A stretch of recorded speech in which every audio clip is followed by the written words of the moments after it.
இந்த நாளிலும் உங்கள் அனைவரையும் ஆண்டவர் இரட்சகருமாகிய இயேசு கிறிஸ்து நாமத்தினாலே வாழ்த்துகிறேன், ஆசீர்வதிக்கிறேன். கர்த்தருடைய ஆசீர்வாதம் உங்கள் சிரசின் மேலே தங்கியிருப்பதாக. அல்லேலூயா. கர்த்தர் நல்லவர். இந்த நாளில் தியானிக்கும்படியாக எடுத்துக்கொண்டு வாசிக்கலாம். வெளிப்படுத்தின விசேஷம் 3ஆம் அதிகாரம் அதனுடைய 4வது வசனம். வெளிப்படுத்தின விசேஷம் 3ஆம் அதிகாரம் அதனுடைய 4வது வசனத்தை ஒரு வாசிக்கலாம். ஆனாலும் தங்கள் வஸ்திரங்களை அசுசிப்படுத்தாத சில பேர் சர்தையிலும் உனக்குண்டு. அவர்கள் பாத்திரவான்கள் ஆனபடியால் வெண் வஸ்திரம் தரித்து என்னோடே கூட நடப்பார்கள். இந்த வார்த்தைக்காக ஒரு அல்லேலூயா சொல்லுங்க பார்க்கலாம், சந்தோஷமாய். அல்லேலூயா.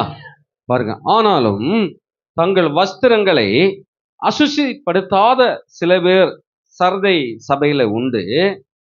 அவர்கள் பாத்திரவான்களானபடியினால் வெண் வஸ்திரம் தரித்து என்னோட கூட நடப்பார்கள். ஒரு அல்லேலூயா சொல்லுங்க பார்க்கலாம்.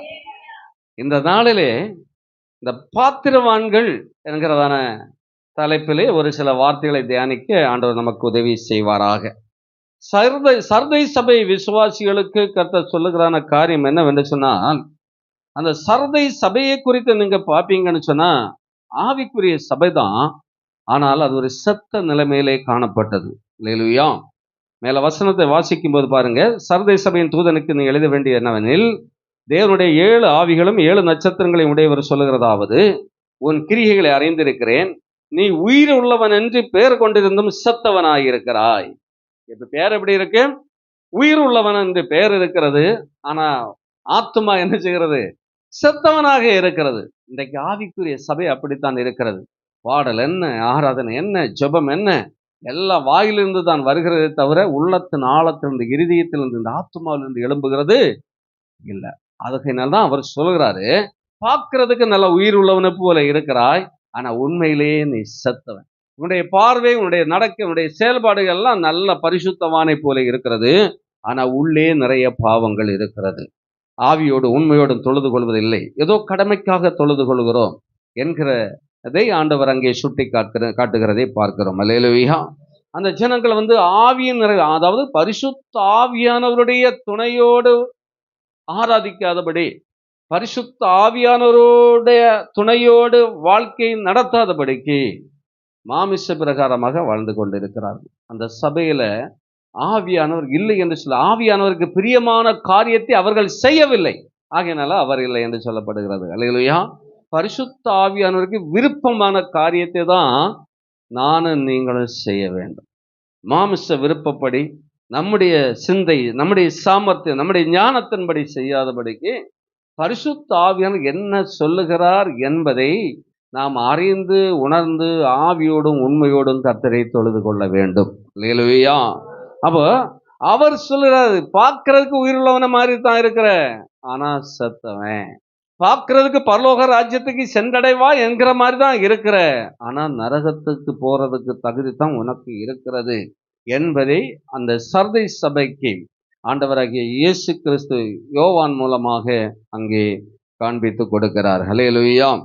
அப்ப நீ விழித்து கொண்டு சாகிறதுக்கு ஏதுவாய் இருக்கிறவைகளை ஸ்திரப்படுத்து, உன் கிரியைகள் தேவனுக்கு நிறைவுள்ளதாக நான் காணவில்லை என்று சொல்லுகிறார். நம்முடைய கிரியைகள், கிரியை இல்லாத விசுவாசம் செத்தது. அப்போ நம்முடைய கிரியைகள் எப்படிப்பட்டதா இருக்க வேண்டுமா? தேவனுக்கு பிரியமுள்ளதா இருக்க வேண்டும். இங்க அப்படி ஒன்றும் பார்க்க முடியல. உன் கிரியைகள் தேவனுக்கு நிறைவுள்ளதாக நான் பார்க்கவே இல்லைன்னு சொல்ல, காணப்படவில்லை. நாம் ஒவ்வொருவரும் இந்த நாளில் இந்த செய்தியை கேட்டு நீங்க வீட்டுல போய் கொஞ்சம் சிந்திக்கணும். என்னுடைய கிரியைகள், என்னுடைய பேச்சு, என்னுடைய நடக்கை, என்னுடைய செயல்பாடுகள் எல்லாம் தேவனுக்கு பிரியமா இருக்கிறதா என்பதை சற்று நீங்கள் யோசித்து பார்த்து கொள்ள வேண்டும். அப்படி பிரியமா இருந்தாதான் கர்த்தருக்கு பாத்திரவான்களாக நீங்கள் இருக்க முடியும். இல்லைன்னா பாத்திரவான் இல்லை என்று அர்த்தம். பாத்திரவான் இல்லை என்று சொன்னால் அவருடைய சுதந்திரத்தை நாம் சுதந்திரிக்க முடியாது, அதற்குள்ள தகுதி இல்லை என்பதை நாம் இந்த நாளிலே புரிந்து கொள்ள வேண்டும். ஆகையினால நீ கேட்டு பெற்றுக்கொண்ட வகையை நினைவு கூர்ந்து அதை கை கொண்டு மனம் திரும்பு. நீ விழித்திராவிட்டால் திருடனை போல உன்மேல் வருவேன். நான் உன்மேல் வரும் வேலையை கூட நீ என்ன செய்ய மாட்டேன், அறிய மாட்டாய். நீ கேட்டு பெற்றுக்கொண்டது என்ன என்ன என்ன என்பதை உணர்ந்து நீ ஆண்டவருக்கு முன்பதாக நன்றி உள்ளவளா இருக்க வேண்டும், மனம் திரும்ப வேண்டும் என்று சொல்லப்பட்டிருக்கிறது. ஒருவேளை நாம் கேட்டு பெற்றுக்கொண்டது என்ன? ஒருவேளை கஷ்டங்கள் வந்த வேளையிலே, பாடுகள் வந்த வேளையிலே, உபத்திரங்கள் வந்த வேளையிலே, வியாதிகள் வந்த வேளையிலே, துன்பங்கள் வந்த வேளையிலே, கடன் பாரங்கள் வந்த வேளையிலே, இதன் பிள்ளைகள்னாலேயோ புருஷனாலேயோ மனைவினாலோ அடுத்த வீட்டுகள பல நெருக்கங்கள் வரும்போது, ஆண்டவரே இந்த உபத்திலிருந்து எப்படியாவது என்னை காப்பாற்றும், என்னை ரட்சியும், உமக்காக நான் இந்த காரியத்தை செய்வேன். எந்த காரியத்தை அநேகர் பொருத்தனை பண்ணி இருக்கலாம். அநேகர் சொல்ல நான் பைபிள் படிப்பேன், ஜெபம் பண்ணுவேன், சுவிசேஷம் அறிவிப்பேன், இல்லைன்னா சபையில வந்து நான் ஜெபம் பண்ணுவேன். ஆண்டவரே எனக்கு ஒரு வீடை தருவீராகில் நான் உமக்கு இப்படி சாட்சியா வாழ்வேன். எனக்கு ஒரு குழந்தையை தருவீராகில் நான் இப்படி சாட்சியா வாழ்வேன். எனக்கு ஒரு வேலை வாய்ப்பை தருவீராகில் நான் இப்படி சாட்சியா வாழ்வேன். என்னுடைய படிப்பிலே ஒரு உயர்வை தருவீராகில் நான் இப்படி சாட்சியா வாழ்வேன் சொல்லி நம்ம மனதிலே ஆண்டவரிடத்துல சொல்லி சொல்லி கேட்டு பெற்றுக்கொண்ட எந்த காரியமாக இருந்தாலும் அதை சபை செய்யவில்லை. கேட்டு பெற்றுக்கொண்டார்கள், ஆனால் செய்யவில்லை.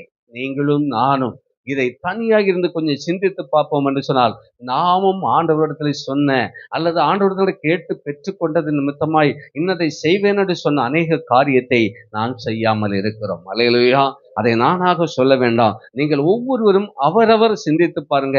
ரட்சிக்கப்படுவதற்கு முன்பதாகவோ ரட்சிக்கப்பட்ட பின்பதாகவோ நாம் ஆண்டவரிடத்தில், ஆண்டவரே இந்த காரியத்தை நீர் செய்வீராக, உமக்காக நான் இதை செய்வேன், சபைக்காக இதை நான் செய்வேன், ஏழைகளுக்காக இதை செய்வேன். இப்படியெல்லாம் நாம் என்னென்ன காரியத்தை கேட்டு பெற்றுக்கொண்டோமோ, அநேகர் இன்றைக்கு ஆண்டவரை ஏமாத்துறாங்க தெரியுமா? ஒரு காரியம் நிறைவேறும் வரைக்கும் ஆண்டவரே இந்த காரியத்தை செய்வீராக, நான் உமக்கு அதை செய்வேன் இதை செய்வேன்னு சொல்லலாம். ஆண்டவர் அதை செய்திருவாரு. செய்ததுக்கு அப்புறம் மறந்துடுவாங்க. இந்த சபையில அநேகர் அப்படி இருக்கிறாங்க. கர்ப்ப ஸ்திரீகள் கூட ரொம்ப டாக்டர்லாம் கைவிடப்பட்டதான சூழ்நிலையில மோசமான ரிப்போர்ட், பிள்ளையே கிடைக்காதுங்கிற ரிப்போர்ட் அங்க எழுதியிருப்பாங்க. உனக்கு பெரிய ஆபத்துங்கிற எழுப்ப பயந்து போய் ஓடி வருவாங்க. எங்க சபையில வந்திருக்கிறாங்க. அப்படி வந்து சொன்ன காரியம், இந்த தாய்க்கும் பிள்ளைக்கும் எந்த ஒரு பிரச்சனையும் இல்லாதபடிக்கு ஆமீன் கர்த்தர் ஒரு சுகத்தை தருவாராக, இந்த சபையில நான் ஆராதிக்க வருவேன் என்று சொல்லி. அல்லேலூயா. நாம் எல்லாம் ஜெபித்திருக்கிறோம். ஆண்டவர் அவர்களுக்கு அற்புதம் செய்திருக்கிறார்.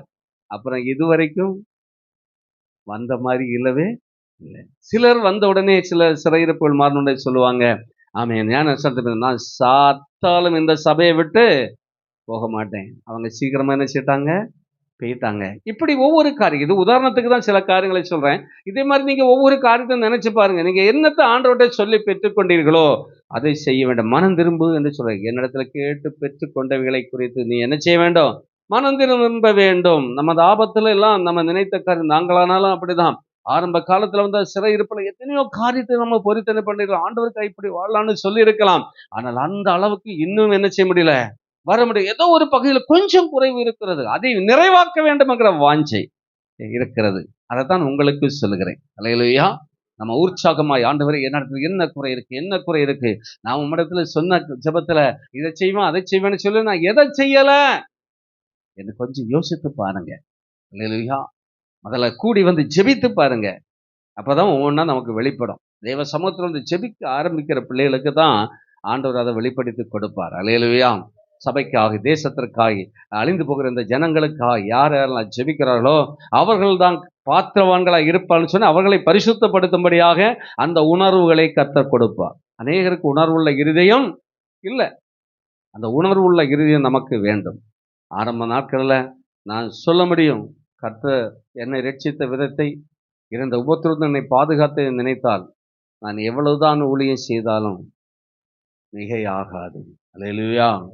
மிகையாகாது. அவ்வளவு நன்மைகளை ஒவ்வொரு சூழ்நிலையில் ஆண்டவர் செய்து கொண்டே இருக்க. பார்ப்பதற்கு ஒருவேளை நெருக்கத்தில் இருக்கிறோம், உபத்திரத்தில் இருக்கிறோம், பாடுகளில் இருக்கிறோம், சில நேரங்களில் சமாதானம் இல்லாதபடிக்கு துக்கித்து போகக்கூடிய அநேக சம்பவங்களை நம்மளை நெருக்கி கொண்டிருந்தாலும், ஆனால் இன்னொரு புறத்திலே கர்த்தர் ஒவ்வொரு இந்த உபத்திரத்திலிருந்தும், பாடுகளிலிருந்தும், துன்பத்திலிருந்தும், துயரத்திலிருந்து தூக்கி விட்டிருக்கிற சூழ்நிலை, பாதுகாத்து இருக்கிற சூழ்நிலை, பராமரித்திருக்கிற சூழ்நிலைகளை நல்ல கரம் பிடித்து வழிநடத்துகிற சூழ்நிலையில நினைச்சு பார்த்தா, சாகிறது வரைக்கும் ஆண்டவருக்கு நாம் எதை செய்தாலும் ஈடு இணை ஆகவே ஆகாது. ஆகினால கொஞ்சம் வேகமாக கர்த்தருக்கா நாம் என்ன செய்ய வேண்டும்? ஓட வேண்டும். சபையில ஜெபமா ஓட வேண்டும், பரிசுத்தமான வாழ்க்கையா ஓட வேண்டும், விசுவாசமா உறுதியாய் தரித்திருக்க வேண்டும், சாட்சியுள்ள வாழ்க்கை வாழ வேண்டும், கிறிஸ்துவை நம்ம பிரதிபலிக்க வேண்டும். ஏதோ பெயர் கிறிஸ்தவனாக வாழ்ந்தால் அவன் பாத்திரவான் அல்ல என்பதை நாம் மறந்து போகக்கூடாது. ஹல்லேலூயா. அப்போ ஆண்டவரிடத்திலிருந்து கேட்டு பெற்றுக்கொண்ட காரியம், ஆண்டவரே இதை செய்வேன்னு சொல்லி உங்களை நம்பி ஆண்டவர் அந்த காரியத்தை தந்துட்டாரு. அப்ப நம்ம திருப்பி செய்கிறதுக்கு குறைவுள்ளவர்களாய் இருக்கிறோம். அதை நீங்களே ஆராய்ந்து பார்த்து இந்த நாளிலே மனம் திரும்புங்கள் என்று கர்த்தர் சொல்கிறார். மனம் திரும்பி அந்த குறைவுகளை நிறைவாக்குங்கள். ஆண்டவர் இதை சீக்கிரமா வருகிறேன் என்று சொல்கிறார். சொல்லிட்டு தான் சொல்றாரு. இப்படி சொல்லி இருந்தாலும் அந்த சபை எப்படிப்பட்ட சபையா இருக்கிறது? உயிருள்ளவன் என்று சொல்லியும் செத்த சபையா இருக்கிறது. ஆனாலும் ஆனாலும் ஆனாலும் அதற்குள்ளே சில பேர் இருக்கிறார்கள். அல்லேலூயா. சபையில இருக்கிற அத்தனை பேரும் செத்தவங்களை போல அல்ல, கொஞ்சம் பேர் உயிருள்ளவர் இருக்கிறார்கள். அது அதுல சொல்லப்பட்டிருக்கிறது. சில பேர் சரதையில் உண்டு. யாரு? தங்கள் வஸ்திரங்களை அசுசிப்படுத்தாதவர்கள். அல்லேலூயா. கரைபடாத ஒரு கூட்டம் இருக்கத்தான் செய்கிறது. அது சில பேர் தான். அப்ப பலர் பேர் எப்படித்தான் இருக்கிறாங்க? உயிருள்ளவர்கள் என்று காண்பித்தும் செத்தவங்களை போல இருக்கிறாங்க. சில பேர் தான் என்ன செய்யறாங்க? அந்த சபைக்குள்ளேயும் தங்கள் வஸ்திரங்களை கரைபடுத்தாதபடி பரிசுத்தமாய் வாழ்கிறவர்கள், ஆண்டவரிடத்தில் பொருத்தனை பண்ண காரியத்தை நிறைவேற்றி கொண்டு இருக்கிற ஒரு சிறு கூட்டம் இருக்கத்தான் செய்கிறது. இதை தியானிக்கும் போது எனக்கு பயமா இருந்தது. நாமும் இத்தனை பேர் இருக்கிறோம். இதுல பல பேர் அப்படித்தான் இருக்கிறார்களாம்.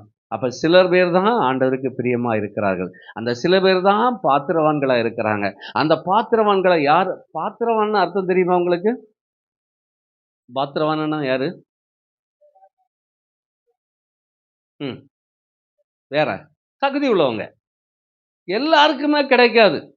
தகுதி உள்ளவங்களுக்கு. இப்ப டாக்டர் இந்த ஆளுன்னு ஒரு பேர் எழுதணும்னா, அந்த டாக்டருங்கிற இடத்த ஃபில் பண்ணணும்னா யாருக்கு தான் தகுதி இருக்கு? ஏதாவது ஒரு மருத்துவ கோர்ஸ் படிச்சவங்களுக்கு தான் அந்த இடம் வரும். இல்லையா? இதே போல ஒரு பாஸ்டர்னு போனாலும் கர்த்தருடைய ஊழியத்தை செய்கிறதற்கு தகுதி உள்ளவங்களுக்கு மேல பக்கத்துல தான் என்ன பாஸ்டர், ரெவரண்ட், தீர்க்கதரிசி எதுனாலும் வரும். அல்லேலூயா. போதும், எதுனாலும் ஒண்ணு வரும். புரிஞ்சுதா உங்களுக்கு? அப்ப பாத்திரவான்களா இருக்கிறவங்களுக்கு மட்டும்தான். அதனாலதான் இப்ப நம்ம எல்லாம் பாத்திரவான்களா என்று சொல்லி பார்க்க போறோம். லூக்கா சுவிசேஷம் 10ஆம் அதிகாரம் 7ஆம் அதிகாரத்திலே 1 தீமோத்தேயு 5:18 எல்லாம் சொல்லப்படுது. வேலையால் தன் கூலிக்கு பாத்திரவான்களா இருக்கிறான். வேலையால் தன் கூலிக்கு, பார்க்க வேண்டாம், வேலையால் தன் கூலிக்கு பாத்திரவான்களா இருக்கான். அதுக்கு அர்த்தம், அந்த பாத்திரத்தினுடைய அர்த்தம் என்ன? ஒரு வேலை செய்தான்னா அவன் கூலி வாங்க தகுதி உள்ளவனா இருக்கிறான். வேலை செய்யாதவனுக்கு அது கிடைக்காது. படிச்ச பிள்ளைகளுக்கு தான் மார்க்கு, அவங்க தான் பாத்திரவான்கள். படிக்காத பிள்ளைகள் தேடினாலும் அந்த மார்க் என்ன செய்யாது? கிடைக்காது. டீச்சர் ஒண்ணு மாதிரி தான் எல்லாருக்கும் பாடம் எடுக்கிறாங்க. ஆனா பாத்திரவான்க இருக்கிறவங்க அதிக மார்க் எடுக்கிறாங்க. ஏனோ தானே விட்டுறவங்க கொஞ்சம் மார்க் வாங்குறாங்க. வெற்றியும் இருக்கிறது, தோல்வியும் இருக்கிறது. அது போலதான் நம்முடைய வாழ்க்கையும் இருக்கிறது. அல்லேலூயா. இப்போ ஒரு எஜமான்கிட்ட இருக்கிற காசு, இப்ப எஜமான்கிட்ட இருக்கிற காசு, நான் ஒரு எஜமான் என்று வைத்துக் கொள்ளுங்கள். நான் 4 பேரை வேலைக்கு விட்டுட்டேன். அவங்க வேலை செய்து முடிச்சுட்டாங்க. பேங்க்ல என் பேர்ல காசு இருந்தாலும் சரி, என் பாக்கெட்ல என் காசு இருந்தாலும் அது எனக்கு தான் சொந்தம். நான் தான் எஜமான். ஆனா எனக்குள்ளே 4 பேர் வேலை செய்தாங்கன்னா இந்த காசை நான் அப்படி வச்சிட்டு இருக்க முடியாது. அந்த 4 பேருடைய ஊதியத்தையும் நான் கொடுத்து ஆகவே வேண்டும். அவன் தான் பாத்திரவான். அப்ப காசு எனக்குள்ளன்னு சொன்னாலும் வேலை செய்து முடிச்சப்பறம் அது யாருக்கு சொந்தமாகிறது? தானாகவே அவர்களுக்கு சொந்தமாகிறது. அல்லேலூயா. இப்ப புரிஞ்சிருக்கும்னு சொல்ல, பாத்திரவான் தகுதி உள்ளவர்கள், உரிமை உள்ளவர்கள். காரா இருந்தாலும் சரி, யாருடைய பேர் தான் கார் வாங்கப்பட்டிருக்கிறதோ, யாருடைய பேர்ல தான் ஒரு வீடு கட்டப்பட்டிருக்கு, அவர்களுக்கு தான் அது சொந்தம். அவர்களுக்கு தான் அது பாத்திரவான்களா இருக்கிறார்கள், உரிமை உள்ளவர்களா இருக்கிறாங்க, தகுதி உள்ளவர்களா இருக்கிறார்கள். அல்லேலூயா. அப்ப நாம எல்லாருக்கும் தகுதி உள்ளவர்களா என்று பார்க்கும்போது ஆண்டவர் சொல்லுகிறார், நம்மளே அநேகர் தகுதி இல்லாம இருக்கிறாங்க, பாத்திரவான்கள் இல்லாம இருக்கிறாங்க. அப்ப ஆண்டவர் வரும் நாட்களில் கைவிடப்படக்கூடிய சூழ்நிலை என்ன செய்விடும்? வந்துடும். அதுல ஒருவர் கூட இருக்கக்கூடாது. நம்ம எல்லாரும் பரலோக ராஜ்யத்துக்கு போனோம். ஆண்டவருடைய ஆசீர்வாதத்தை சுதந்திரிக்க பாத்திரவான்களாய் மாற வேண்டும். நாம் சில காரியங்களுக்கு ஜெபிக்கிறோம். நீங்கள் பாத்திரவான்களாய் இருந்தால் மட்டுமே அது உங்களுக்கு பலிக்கும். எந்த பெரியவங்க ஜெபம் பண்ணாலும் சரிதான். ஒருவேளை ஊழியக்காரருடைய வார்த்தையை கனப்படுத்த வேண்டும் என்று சொல்லி அந்த ஆசீர்வாதத்தை ஆண்டவர் உங்களுக்கு தந்தாலும், ஏன்னா வசனம் இருக்கிறது, ஊழியக்காரருடைய வார்த்தையை கர்த்தர் கனப்படுத்துகிறார். அப்ப என் ஊழியக்காரன் கேட்டுட்டானேன்னு அந்த ஆசீர்வாதத்தை தந்தாலும் நீங்கள் பாத்திரவான்களாக இருந்தால் அது உங்களுக்கு நிரந்தரமா இருக்கும். இல்லைன்னா 2-3 நாள் இருந்துகிட்டு உங்களை விட்டு அதை என்ன செய்கிறோம்? செய்கிறோம். அப்புறமா ஆண்டவர் சொல்றான், மோசே ஆனாலும் சரி, சாமுவேல் ஆனாலும் சரி, நோவா ஆனாலும் சரி, யோபு ஆனாலும் சரி, இப்படிப்பட்டவங்க தானியேல் ஆனாலும் சரி, ஜெபித்தாலும் அந்த ஜெபத்தை கேட்க மாட்டேன். காரணம் என்ன? அந்த ஜனங்கள் பாத்திரவான்களா இல்லை. அல்லேலூயா. இவ்வளவு பெரிய கர்த்தருடைய தாசர்கள் ஜெபித்தாலும் நீ ஜெபிக்க வேண்டாம், இந்த ஜனத்திற்காக ஜெபித்தாலும் அதை நான் கேட்க மாட்டேன்னு சொல்றாரு. காரணம் என்னன்னா, அந்த ஜனம் பாவம் செய்தபடியினாலே, அக்கிரமம் செய்தபடியினாலே, ஆண்டவரை விட்டு வழி விலகி போனபடியினாலே, ஆண்டவருடைய வார்த்தைக்கு கீழ்ப்படியாமல் போனபடியினாலே இந்த ஜெபத்தை எந்த பெரியவங்க ஜெபித்தாலும் கேட்கவே மாட்டார். அல்லேலூயா. அப்ப நம்ம பாத்திரவான்களா இருந்தால் அந்த ஜெபம் என்ன செய்யும்? கேட்கப்படும். அந்த காரியம் நமக்கு கைகூடும். அப்ப நம்முடைய வாழ்க்கையில ஒவ்வொரு காரியமும் நிறைவேற வேண்டும் என்று சொன்னால் நாம் பாத்திரவான்களா இருக்க வேண்டும். அல்லேலூயா. இங்கே சொல்லுகிறார், ஆனாலும் இப்படிப்பட்டவங்க செத்த நிலையில ஒரு கூட்டம் இருந்தாலும் அதுல சில பேர் என்ன செய்திருக்கிறாங்க? பாத்திரவான்களா இருக்கிறாங்க. அவங்கள பத்தி தான் சொல்றாரு. ஆனாலும் தங்கள் வஸ்திரங்களை அசுசிப்படுத்தாத சில பேர் சரதையிலும் உண்டு. அவர்கள் பாத்திரவான்களானபடி, அவங்க பாத்திரவான்களா இருக்கிறபடினாலே வெண் வஸ்திரம் தரித்து என்னோடு கூட நடப்பார்கள். கரங்களை தட்டி கர்த்தருக்கு மகிமை செலுத்துங்க. யார் யாரெல்லாம் பாத்திரவான்களா இருக்கிறார்களோ அவர்கள் ஆண்டவரோடு கூட வெண் வஸ்திரம் தரித்து நடக்கிறார்கள் சொன்னா என்ன பெரிய மதிப்பு, மரியாதை, என்ன பெரிய சந்தோஷம், சமாதானம். இந்த பாக்கியத்தை நம்ம யாரும் இழந்து போகக்கூடாது. அதற்குத்தான் ஆராதனை. ஏதோ உலக பொருளுக்காக அல்ல ஆராதனை. பரலோக ராஜ்யத்தை பெற்றுக்கொள்ளும்படியாக தான் ஆராதனை. ஆராதனைக்கிற ஆண்டவர், நாம் ஆராதிக்கிற தேவன் ஒருவர் தவிர வேறு ஒருவருமே இல்லை. இந்த அண்ட சராசரங்களை படைத்த ஆண்டவர். அல்லேலூயா. அவர் ஒருவரை தவிர வேறு ஒருவரும் ஆராதனைக்குரிய தேவன் அல்லவே இல்லை. 5ஆம் வசனம் சொல்லுகிறது, ஜெயம் கொள்ளுகிறவன் எவனோ அவனுக்கு வெண் வஸ்திரம் தரிப்பிக்கப்படும். ஜீவ புஸ்தகத்திலிருந்து அவனுடைய நாமத்தை நான் கிறுக்கி போடாமல் என் பிதா முன்பாக அவருடைய தூதர்கள் முன்பாகவும் அவன் நாமத்தை அறிக்கையிடுவேன். பாருங்க, யார் யாரெல்லாம் பாத்திரவான்களா இருக்கிறாங்களோ அவங்களுக்காக அவங்களுடைய நாமத்தை கர்த்தர் தேவதூதர்கள் முன்பதாக, தேவனுக்கு முன்பதாக அறிக்கை இடுகிறார். யாரு? ஜெயம் கொள்ளுகிறவர்களுக்கு மட்டும். அல்லேலூயா.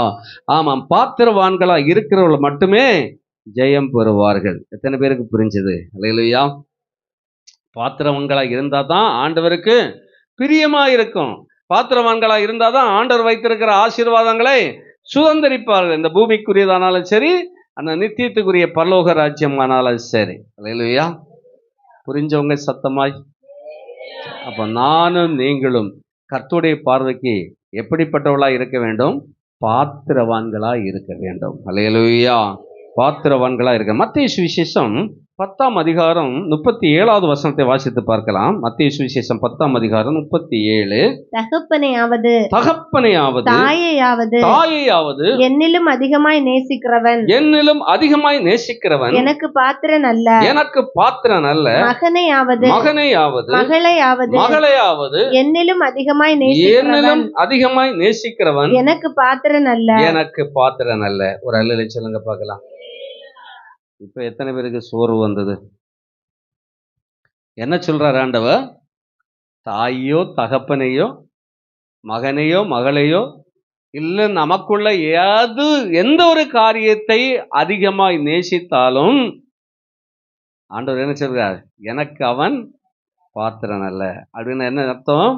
யார் பாத்திரவான் இல்லையோ அவர்கள் ஆண்டவரோடு கூட வெண் வஸ்திரம் தரித்து அங்க நடக்க வாய்ப்பு இல்லை.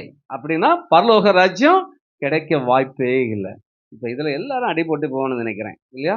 ஆண்டவரோட அதிகமாய் நம்மை சார்ந்த கணவனையோ மனைவியோ பிள்ளைகளையோ தாத்தாவையோ பாட்டியோ அண்ணனையோ தம்பியோ அண்ணியோ அக்கப்பக்கத்து வீட்டுக்காரங்களையோ இல்ல ஏதோ ஒரு சொத்தோ சுகத்தையோ பேரையோ படிப்பையோ பணத்தையோ நேசித்தால் அவர்கள் எனக்கு பாத்திரவான் இல்லை என்று ஆண்டவர் சொல்லுகிறார். அப்ப நம்ம எல்லாருமே ஆண்டவரோட அதிகமா பிள்ளைகளை தானே நேசிக்கிறோம். உண்மையா பொய்யா சொல்லுங்க பார்க்கலாம். அதிகமான நேரம் நம்ம பிள்ளைகளுக்கு தான் நிச்சயிக்கிறோம், செலவிடுகிறோம். பிள்ளைகளுடைய எதிர்காலத்திற்காக தான் பெற்றோர்கள் என்ன செய்கிறாங்க? ரொம்ப இது பண்றாங்க. அது மாதிரி பிள்ளைகளும் பெற்றோருக்காக கொஞ்சம் கனத்தை கொடுக்கலாம். மீதி நேரம் கிடைச்சா மட்டும்தான் ஆண்டவருக்கு ஏசப்பாவுக்கு. அது சபையில வந்து ஜெபிக்கிறதானாலும் சரி, இன்னொரு காரியத்தை செய்தாலும் சரி. ஞாயிற்றுக்கிழமை ஆராதனைக்கு எப்படி வரும்? ஏன்னா அநேகர் இன்றைக்கு ஓய்வு நாள் கிறிஸ்தவர்களாக இருக்கிறாங்க. அதனால ஓய்வு நாளில் எப்படியாவது வந்து அதை முடிச்சிருவாங்க, அந்த பேரை காப்பாற்றிடுவாங்க. மீதி உள்ள உபவாச கூட்டம், மற்ற காரியங்கள், தனி ஜபங்கள், இப்படிலாம் நிறைய காரியங்கள் எல்லாம் இருக்கிறது. அதை ஒதுக்கி வைத்திருக்கிறான்னா நம்ம பிள்ளைகளுக்கு ஏதோ ஒரு காரியத்தை செய்து மீதி உள்ள காரியத்தை விட்டு விட்டால் எப்படி இருக்கிறோம் அது மாதிரி தான் இருக்கும். ஆனால் நம்ம என்ன செய்கிறோம்? நம்முடைய சந்ததிகளுக்கு செய்ய வேண்டிய எல்லா காரியத்தையும் இயன்ற மட்டும் நாம எல்லாம் செய்துட்டு தான் இருக்கிறோம். எல்லாருமே, யாருமே இது விதிவிலக்கு அல்ல. ஆண்டவருக்காக கணவனையோ மனைவியோ தாயையோ தகப்பனையோ பிள்ளைகளை விட்டுட்டு வர எத்தனை பேர் இருக்கிறோம்? அப்படி யாராவது இருக்கிறீங்களா? இங்க ரொம்ப கஷ்டம். பாஸ்டர் என்ன சொல்றீங்க? என் வாழ்க்கையே என் பிள்ளைகளுக்காக தான். எல்லாரும் அப்படித்தான் சொல்லுவோம் இல்லையா? வேண்டாம் என்று சொல்லல, நேசிக்க கூடாதுன்னு ஆண்டவர் சொல்லல. சொல்லப்பட்ட எல்லாரையும் நேசிக்கணும். அப்பா அம்மாவையும் நேசிக்கணும், பிள்ளைகளையும் நேசிக்கணும், சகோதர சகோதரிகளையும் நேசிக்கணும், உறவு முறையில் நம்மள யார் இருந்தாலும் நேசிக்கணும், விசுவாசி பாஸ்டருக்குள்ள நம்ம நேசிக்கணும். ஆனால் இந்த நேசம் இயேசு கிறிஸ்துக்கு கீழே தான் இருக்கணுமே தவிர அவரை மிஞ்சி நாம் நேசிக்க கூடாது. அப்படி நேசித்தால் பாத்திரவான் இல்லை என்று சொல்லப்பட்டிருக்கிறது. ஏன்னா பிள்ளைகளை சரியான ஆவிக்குரிய வாழ்க்கையிலே நடத்த டைம் கிடைக்காது. பிள்ளைகளுடைய உலக வளர்ச்சிக்காக அதை முயற்சி பண்ணும்போது ஆவிக்குரிய வளர்ச்சி பிள்ளைகளுக்கு குறைந்து போகும். எனவே ஏதோ ஒரு காரியம் நமக்கு விடுபட்டு போனாலும் சரி, கர்த்தருடைய காரியத்துக்கு நம்ம நின்னோம்னா நம்முடைய சன்னதிகளும் பாத்திரவான்களாய் மாறுவார்கள். அல்லேலூயா.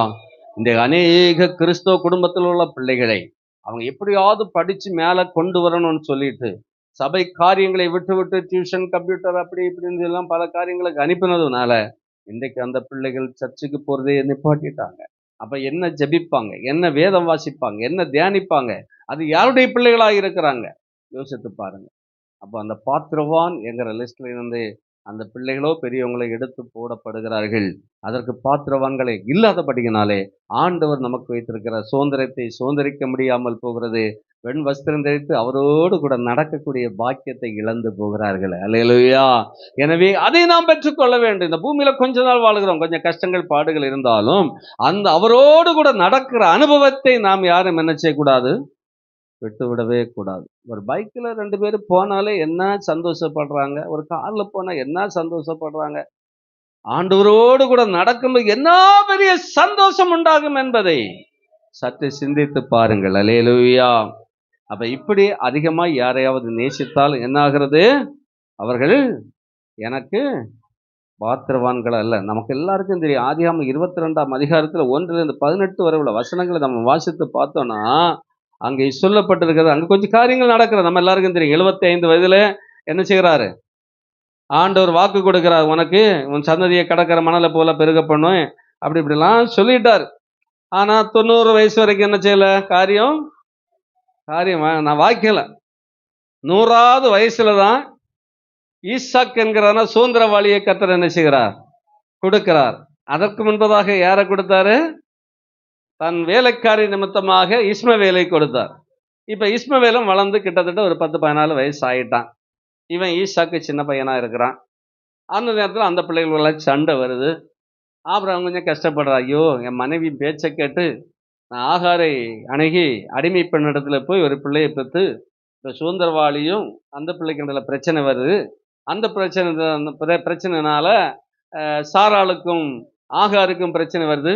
இவர் தனியாக இருந்து சகிக்க முடியல, இவருக்கு நியாயம் தீர்க்க முடியல. யார் சொல்றதை கேட்க? பிள்ளைகளை பார்க்கவா, மனைவியை பார்க்கவா, அடிமை பெண்ணாகி ஆகார் சொல்றதை பார்க்கவா? எனக்கு எல்லாரும் வேணும், யாரையும் பாய்க்க விரும்பல. அதான் அந்த நீதிமானாகிய ஆபிரகாம் யோசித்தான். அல்லேலூயா. யோசித்து கொஞ்சம் நியூட்ரலாக அட்ஜஸ்ட் பண்ணி போனான். அங்கே சண்டை பெருகிட்டே இருக்கிறது, தாங்க முடியல. அப்போ ஆண்டவர் தூதனை அனுப்பி சொன்னார், ஆபிரகாமே நீ என்ன செய், கவலைப்படாத. அங்கே முந்தின வசனத்தில் 21ஆம் வசனத்தில் இருக்கிறது, நீ கவலைப்படாத, ஆகார என் பிள்ளை நீ என்ன செய், அனுப்பி விடு நலிச்சு. வருத்தம் தான். எங்கே போவ ஆண்டவரை? நான் கொடுத்தா ஒரு துருதி தண்ணி கொடுக்குறேன், கொஞ்சம் அப்பத்தை கொடுக்குறேன், 2-3 நாள் அவங்க சமந்து சாப்பிடலாம். அடுத்து என்ன செய்வாங்க? அதுலேயும் ஒரு வனாந்தரத்து பேர் சொல்லிவிட, இன்னும் வனாந்தரத்துக்கு அனுப்பு. அங்கே போகுது, அங்கே உதவிக்கு யாரும் இல்லை, எந்த ஒரு சப்போர்ட்டுமே இல்லை. அல்லேலூயா. ஆனா ஆபிரகாம் விசுவாசித்தான். நான் காண்பிக்கும் தேசத்துக்கு போன்னு சொல்லும்போது விசுவாசித்து தான் வந்தான். அந்த தேசம் எப்படி இருக்குன்னு அவன் யோசிக்கல. இப்பவும் ஆண்டவர் அந்த வார்த்தையை சொன்னவர், அதுக்கு முன்னால ஆகாரே விடுவதற்கு மனதில்லாத இருந்தான். ஆனா ஆண்டவர் சொன்ன பிறகு அவர் நன்மைக்கு தான் செய்வார் என்பதை அறிந்து, அது எப்பேற்பட்ட வனாந்தரமா இருந்தாலும் சரி, கர்த்தர் அதை வயல்வெளியாய் மாற்ற வல்லவர் என்பதை அவன் அறிந்திருந்தான், புரிந்திருந்தான். அல்லேலூயா. வறண்ட நிலத்தையும் நீரூற்றாய் மாற்றுகிற ஆண்டவர் தான் நம்முடைய ஆண்டவர். உலர்ந்து போன எலும்புகளை உயிருள்ள எலும்புகளாய் மாற்றுகிறவர் தான் நம்முடைய ஆண்டவர் என்பதை நானும் நீங்களும் மறந்து போகக்கூடாது. ஆபிரகாம் விசுவாசித்தான். அப்படியே ஒரு துருத்தியில கொஞ்சம் தண்ணியும் கொஞ்சம் அப்பத்தையும் கொடுத்து தாயையும் பிள்ளையும் அப்படியே விளைய விட்டுட்டான். அது போயிட்டே இருக்குது. எல்லாம் தீர்ந்து போச்சு, அலைஞ்சு திரிஞ்சுது. ஆனா ஒண்ணுமே பலன் இல்லை. சாகும் தருவா வந்துட்டு, பிள்ளைக்கு நாக்கு வரலுது. இந்த அம்மா பிள்ளை சாகிறத பார்க்க முடியாதுன்னு ஒரு செடி மூட்டில் மரத்து மூட்டில் படுக்க வச்சுக்கிட்டு கொஞ்சம் அப்புறமா சென்று அழுது புலம்புது. பிள்ளை இங்க அழுது புலம்புது. பிள்ளையினுடைய சத்தத்தை கர்த்தர் கேட்டார். ஹல்லேலூயா.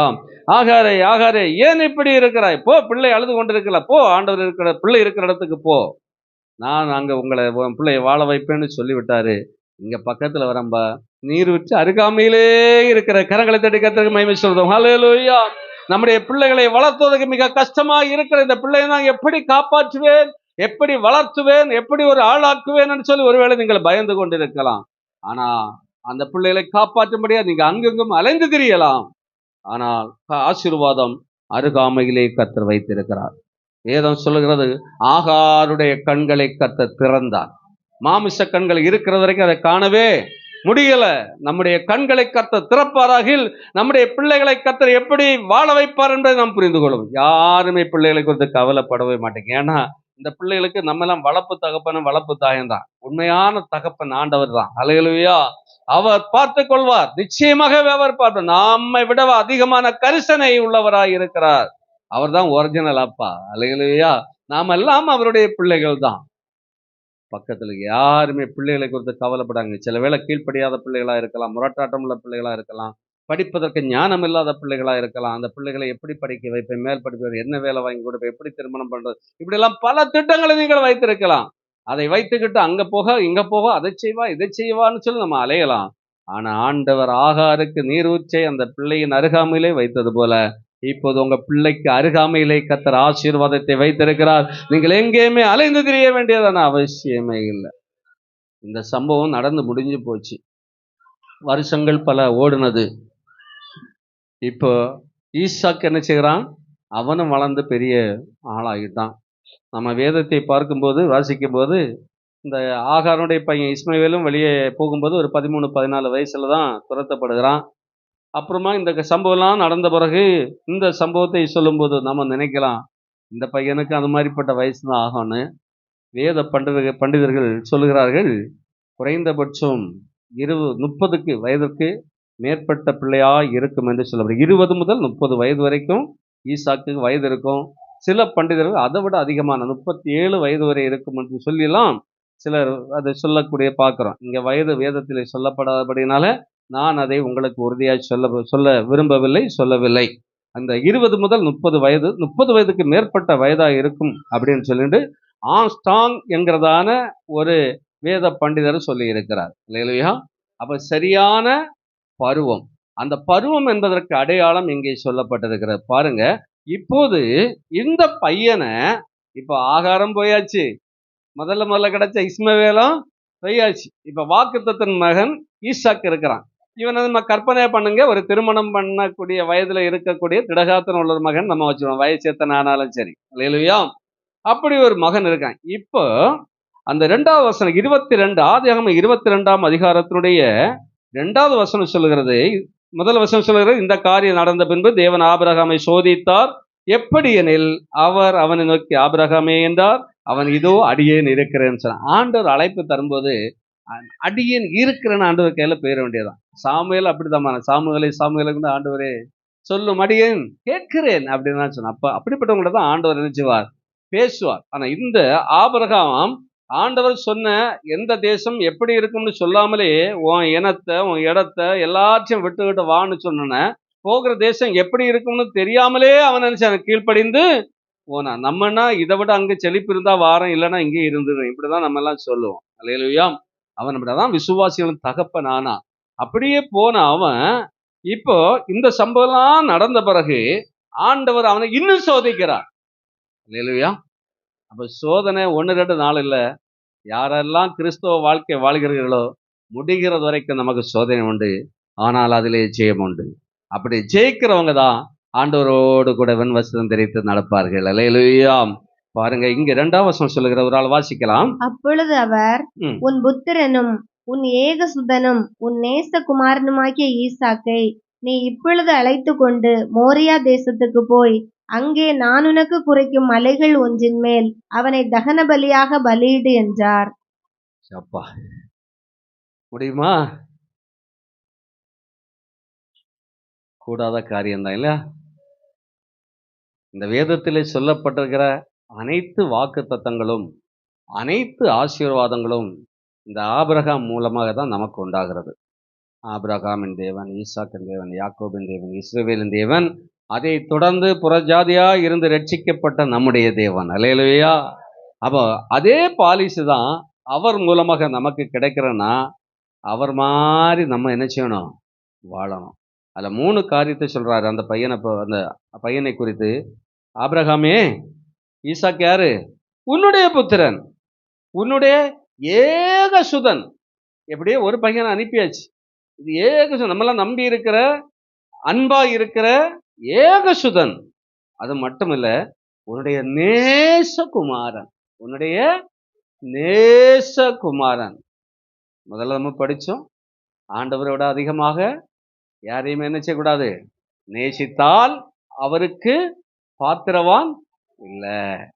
அப்ப இவனை இப்படி அழைத்து வந்து, ஆகாரம் போயிட்டா, இஸ்மவேலும் போயிட்டான், வாக்குத்தத்தன் மகன் பக்கத்துல இருக்கிறான், இவனும் ஒரு நடுப்பருவம், அதாவது முழு மனிதனுடைய பருவத்திலே அவனும் என்ன செய்யிட்டான்? வளர்ந்து வந்துட்டான்.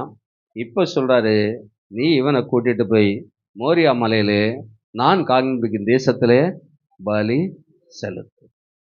போவானா போக மாட்டானா? போவானா? பார்த்தீங்களா? நம்ம பிள்ளைகளை அப்படி பலிபீடம் கட்டி பலி செலுத்த வேண்டாம், அப்படி ஆண்டவர் சொல்ல மாட்டாரு. சபையிலே நடக்கிற பலிகளிலே பலி செலுத்தலாமா? முடியாதா? ஸ்தோத்திர பலி பண்ணலாம், நன்றி பலி பண்ணலாம், ஆராதிக்கலாம், ஜெபிக்கலாம், பணிவிடைகள், எத்தனையோ காரியங்கள் இருக்கிறது. அல்லேலூயா. விட முடியுமா? முடியாதா? ஆனா என்ன சொல்லுவான்? பிள்ளைக்கு இப்போ முடியாது, அதை படிக்கணும், இதை படிக்கணும், அங்கே பலவீனம், இங்கே பலவீனம், என் பிள்ளைக்கு அந்தஸ்தானா, அந்த பிள்ளை இங்கே இருந்து இந்த பணிவிடை செய்யவா? ஏதோ ஒரு காரியத்தை நம்ம சிந்தித்து கூட யாருக்காக செய்கிறோம் என்பதை தெரிந்து கொள்ளாதபடி, இந்த பாஸ்டர் இந்த சபைக்கு நம்ம செய்யணும் அப்படிலாம் நினைப்பாங்க. நம்ம எதை செய்தாலும் கர்த்தருக்கு என்று நல் மனசாட்சியோடு செய்வோம் என்று சொன்னால், ஒருவனுக்கு ஒரு கலசம் தண்ணீரை கொடுத்தாலும் அவனை மேன்மை காணாதிருக்க மாட்டாய், அவனுடைய பலன் உண்டு.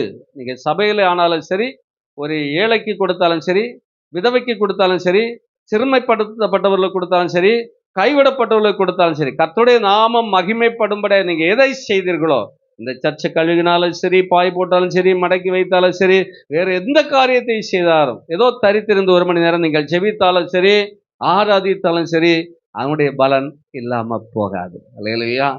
கர்த்தருக்காக நாம் எல்லாவற்றையும், எல்லா அந்தஸ்தையும் எல்லாம் விட்டு ஆண்டவருக்காக நம்ம கொடுப்போம்னா நம்முடைய பிள்ளைகள் ஆசீர்வாதமாக இருப்பாங்க. ஒருவேளை நீங்க உடனே பார்க்க மாட்டீங்க, ஏற்ற காலத்திலே அந்த பிள்ளைகள் கனி கொடுக்கிற பிள்ளைகளாக இருப்பார்கள். அல்லேலூயா. நம்ம ஒரு மரத்தை நட்டா கூட இன்னைக்கு நட்டுக்கிட்டு அடுத்த வாரத்தில் போய் காய் பறிக்க முடியாது. சராசரி 5 வருஷம் அது காத்திருந்தா தான் அந்த பலன் கிடைக்கும். அல்லேலூயா. ஏற்ற காலத்திலே கர்த்தர் நம்முடைய பிள்ளைகளை உயர்த்துவார். இது கடினமான ஒரு காரியமாக நமக்கு தெரிகிறது. ஆனால் ஆபிரகாம் அதை செய்து முடித்தான். அல்லேலூயா. இதை கேட்ட உடனே அவன் என்ன செய்தானா, 2 வேலைக்காரர்களை கூப்பிட்டான். அந்த சேணம் கட்டி எல்லா பொருட்களையும் அந்த கழுதின் மேல வைத்து, ஆமென், இந்த மகனையும் கூட்டிக் கொண்டு, அப்படி மகனே, ஆண்டவர் மோரியா மலையில பலி செலுத்த சொல்லி இருக்கிற, போவோம் வா அப்படின்னு சொல்லி கூப்பிட்டுட்டு அப்படியே போனாங்க. அல்லேலூயா. சாராள் கிட்ட இந்த விஷயம் சொல்ல வாய்ப்பு இல்லை. சொன்னா சாரா என்ன செய்வா? மாப்பிள்ளைய ஏற்கனவே ஆட்டி படைச்சுக்கிட்டு தான் இருக்கிறா. ஆகாரை துரத்தும், இஸ்மவேலை துரத்தும், எனக்கு அது சிறையா இருக்குது, வேற வழி இல்லை. இவர் பட்ட வேதனையை பார்த்து, துரத்தப்பா, நான் பார்த்துக்கிட்டேன், அந்த பிள்ளைகளை கைவிட மாட்டேன், அவைகளையும் வாழ வைப்பேன். வாழ வைத்தார். அல்லேலூயா. இஸ்மவேல் சன்னதியை அந்த வனாந்தரத்திலே அவனை வில்வத்தையிலே வல்லவனாக்கி அந்த சன்னதியை ஆண்டவர் பெருக பண்ணி இருக்கிறார். அல்லேலூயா.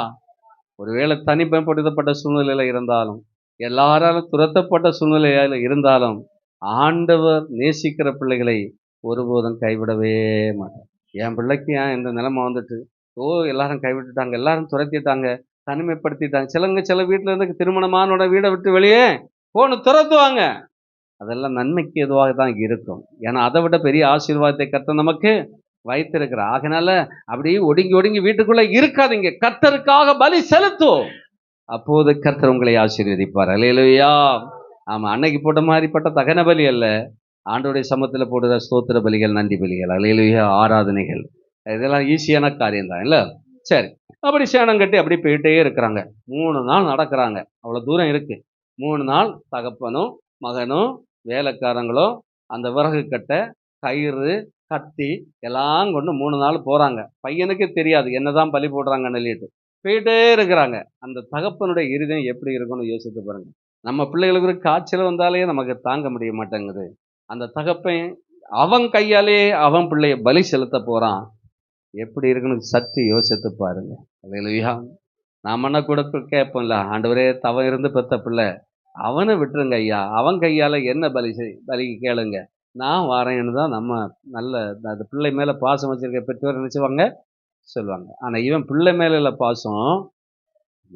ஆனாலும் ஆண்டவர் ஒரு வார்த்தை சொல்ற, நீ பிள்ளை மேல பாசம் வச்சிருக்கன்னு காட்டுறாரு. உன் நேசகுமாரன், நேசகுமாரன். அல்லேலூயா.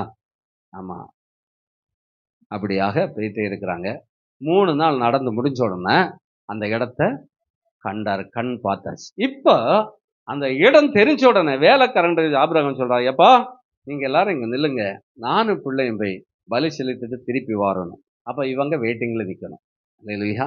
ஏன்னா கொண்டு போனா ஒரு வேளை பையனை கடத்திட்டு கத்தி எடுத்து வெட்ட போகும்போது வேலைக்காரன் கத்தியை பிடிப்பான். ஐயோ நம்ம செல்ல பிள்ளை இல்ல, இளவரசம் மாதிரி வச்சிருக்கிறோம், அவனை என்ன செய்யக்கூடாது, கொல்லக்கூடாது அப்படின்னு எல்லாம் நினைச்சிருவாங்க. அல்லேலூயா. பாருங்க, நேர்த்தியாய் செய்ற, ஞானமாய் செய்றான். கர்த்தருக்கு பயந்து இருக்கிற பிள்ளைகளுக்கு தான் கர்த்தர் நல்ல ஞானத்தை கொடுப்பார்.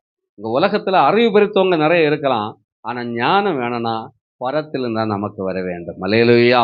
பாருங்க, நீங்க நின்றுக்கிடுங்க, நாங்க போயிட்டு வரோம் அப்படின்னு சொல்லிட்டு அந்த கழுதைக்கு மேல சுமந்ததான அந்த விறகு கட்டையெல்லாம் புறக்கி யாருக்கு கையில கொடுக்குறாங்க, அதை கெட்டோட தன் மகனுடைய இவன் தலையில கொடுத்தாச்சு. இப்ப அவன் என்ன செய்யறான், விறகு எல்லாத்தையும் சுமந்துட்டு போறான். தகப்பன கையில ஆபிரகாம் மேல கத்தி இருக்குது, கயிறு இருக்குது. இப்பதான் பையன் யோசிக்கிறான், அப்பா ஆடு எங்கே, அது கர்த்தர் பார்த்து கொள்வார். அல்லேலூயா. கர்த்தர் பார்த்து கொள்வான்னு நீங்க சொன்னீங்கன்னா உங்கள் வார்த்தைகளை கர்த்தர் கனப்படுத்தி கர்த்தர் பார்த்து கொள்வார். என் பிள்ளைகளை கர்த்தர் பார்த்து கொள்வார், என் கடன் பாரங்களை கர்த்தர் பார்த்துக் கொள்வார், என்னுடைய வியாதியை கர்த்தர் பார்த்துக் கொள்வார், என்னுடைய தேவையை கர்த்தர் பார்த்துக் கொள்வார், வீடு வாசலை கர்த்தர் பார்த்துக் கொள்வார் அப்படின்னு நீங்க விசுவாசம் வச்சீங்கன்னா நிச்சயமாகவே கர்த்தர் பார்த்துக் கொள்வார். அதை விட்டுக்கிட்டு நான் அதை செய்யவா இதை செய்வா அங்க ஓடவா இங்க ஓடான்னு நீங்க என்ன பிரயாசப்பட்டாலும் அதனுடைய முடிவு தோல்வியாக தான் இருக்கும். ஒருவேளை நல்லது போல் நமக்கு தெரியும், அதனுடைய முடிவு எப்படிதான் இருக்கும், தோல்வியாகத்தான் இருக்கும். அப்படியே போனாங்க. போய் இப்ப என்ன ஆச்சுன்னா அங்க கொண்டு போய் என்ன செய்கிறாங்க பாருங்க, 6ஆம் வசனம் சொல்ல, ஆபிரகாம் தகன பலிக்கு கட்டைகளை எடுத்து தன் குமாரனாகிய ஈசாக்கின் மேல் வைத்து அப்படி எங்க போயிட்டு இருக்கிறாங்க. இப்ப பையன் 7ஆம் வசனத்துல கேட்கிறான், தகன பலிக்கு ஆட்டுக்குட்டி எங்கே என்று கேட்கிறான். 9ஆம் வசனத்துல வந்தபோது தன் குமாரனாகிய ஈசாக்கை கட்டி அந்த பலிபீடத்தில் அடுக்கி கட்டையின் மேல் அவனை கிடத்தினான். அல்லேலூயா. முக்கியமான இடம். கீழ்ப்படியாத பிள்ளைகளே கொஞ்சம் கவனித்துக் கொள்ளுங்கள். தகப்பனார் மகனை தகன பலி செலுத்தும்படியாக சுமார் 30, 20, 25, 35 வயது மதிக்கத்தக்க ஒரு திருமண வயதுள்ள நடுப்பருவமான நல்ல ஆரோக்கியமுள்ள ஒரு மனித காலம். அந்த அந்த வயதுல அந்த பையனை 100 சில்லற வயதான ஒரு கிழவன் போய் படுத்து கட்டி அதுல படுக்க வச்சு தகன பலி போடக்கூடிய அளவுக்கு அந்த மகன் என்ன செய்தான், கீழ்ப்படிந்தான். அப்ப இவன் தகப்பனை விடவும் தேவ பக்தி உள்ளவன் தான் இல்லையா. நம்ம விசுவாசிகளுக்கு தகப்பன பேர் கிடைக்க காரணமே இதுதான். இன்னைக்கு இருக்க பிள்ளைகளா என்னன்னா, அப்பா என்னை ஏமாத்தி என்னை கொல்லவா இங்க கொண்டு வந்தீங்க, எங்க அம்மைக்கு தெரிஞ்சா என்ன நடந்திருக்குன்னு தெரியுமா, நான் என்ன செய்கிறேன், எனக்கு பலன் இருக்கு பாருங்க அப்படின்னு சொல்லிட்டு அந்த கிழவனை தூக்கி கட்டையில வச்சு பலி கூட செலுத்த மாட்டான், கொலை செய்துட்டு போயிடுவான். ஒரு பிள்ளைங்க ஒரு வார்த்தைக்கு கீழ்ப்படியலை பெற்றோருக்கு. தாய் தகப்பனுக்கு எப்படி கீழ்ப்படியலோ அது மாதிரி தான் நீங்க எல்லாரும் சேர்ந்து பாஸ்டருக்கு கீழ்ப்படியலை, வேத வசனத்துக்கு கீழ்ப்படியலை. எல்லாரும் அதுக்குள்ளதான் இருக்கிறோம். இல்லையா? பிள்ளைகள் மட்டுமல்ல. மாறி பாஸ்டர் எப்படி பேசலாமா, அப்பனை தூக்கி வெட்டிட வேண்டியதானே. அந்த பையன் அப்படியே கீழ்ப்படிஞ்சான், எதுவுமே சொல்லலை. ஆடை கேட்டதில்லை, நம்ம கேட்பேன்ல வழியிலேருந்து ஆடு எங்கேன்னு கேட்டேன், கர்த்தர் பார்த்துக்கொள்வான்னு சொல்லி என்ன சதி பண்ணு, எங்கள் அம்மாவுக்கு தெரியாமல் இப்படி சதி பண்ணுங்க 4 வார்த்தை கேட்டு தகப்பனை பலி செலுத்தவும் வாய்ப்பு உண்டு. அல்லனா தகப்பனை காட்டில் விட்டுக்கிட்டு இவன் ஓடி அம்மாகிட்ட வந்து எங்கள் அப்பா இப்படி ஏமாத்திட்டாரம்மான்னு சொல்ல வாய்ப்பு உண்டு. அப்படி சொல்லியிருந்தா அப்பா வரம்போ மகன் பலி செலுத்த விட்டாலும் பொண்டாட்டி என்ன செய்வா? பலி செலுத்திடுவா இல்லை அந்த பிள்ளைக்கு மேலே இருந்த அன்பு நிமித்தமாக. அது நல்ல கர்த்தருக்கு பயப்படுற ஒரு குடும்பம். அல்லேலூயா. கர்த்தருடைய வார்த்தைக்கு நீங்கள் கீழ்ப்படிந்தே ஆக வேண்டும். அவை தீமைக்கு ஏதுவானதல்ல, நன்மைக்கு ஏதுவாக ஆண்டவர் மாற்றி தருவார் என்று சொல்லி நாம் 100க்கு 100 விசுவாசிக்க வேண்டும். அல்லேலூயா. அப்படியாக கட்ட போகிற நேரத்தில் ஆண்டவர் சில வார்த்தை கொடுக்கிறார். அதுக்கு முன்னால பாருங்க, 12ஆம் வசனம் சொல்லுது, கையை போடாதே, அவனுக்கு ஒன்று செய்யாதே, நீ அவனை உன் புத்திரன் என்றும் உன் ஏகசுதன் என்றும் பாராமல் எனக்காக ஒப்பு கொடுத்தபடினால் நீ தேவனுக்கு பயப்படுகிறவன் என்று இப்பொழுது அறிந்திருக்கிறேன். கரங்களை தட்டி கர்த்தருக்கு மகிமை செலுத்துங்க. அல்லேலூயா. அதனால பிள்ளைகளை நேசிக்க வேண்டாம் என்று சொல்லல, கர்த்தருக்கு அதிகமாக எதையுமே நாம் என்ன செய்யக்கூடாது? நேசிக்க. முதலிடம் ஆண்டவருக்கு தான். அவருடைய மகிமை வேற யாருக்குமே கொடுக்க மாட்டார் என்பதை நீங்களும் மறந்து விடக்கூடாது. அந்த 2ஆம் வசனத்தை ஒரு கூட பார்த்தீங்க, அதுல 3 காரியத்தை பார்த்துடுங்க. அதுல 3 காரியம். உன்னுடைய அப்பொழுது அவர் உன் புத்திரன் உன் ஏகசுதன் உன் நேசகுமாரன். ஒரு நிமிஷம் இல்லைங்க, அந்த பையனை பார்த்து 3 வார்த்தை ஆண்டவர் ஆபிரகாம் சொல்றாரு. உன் பையன் எப்படிப்பட்டவன்? உன்னுடைய புத்திரன், ஏகசுதன், நீ நேசிக்கிற நேச குமாரன். இங்க என்ன சொல்ற பாருங்க, சோதிக்கப்பட்ட பின்பு 12ஆம் வசனத்துல வாங்க, அது ஒரு விஷயம் பாசிங்க.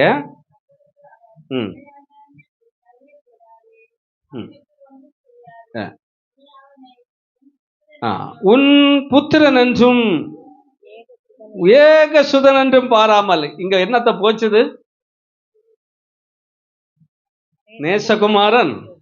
நேசகுமாரன் போச்சுது. வாசிங்க பார்க்கலாம். உன் ஏகசுதன் என்றும்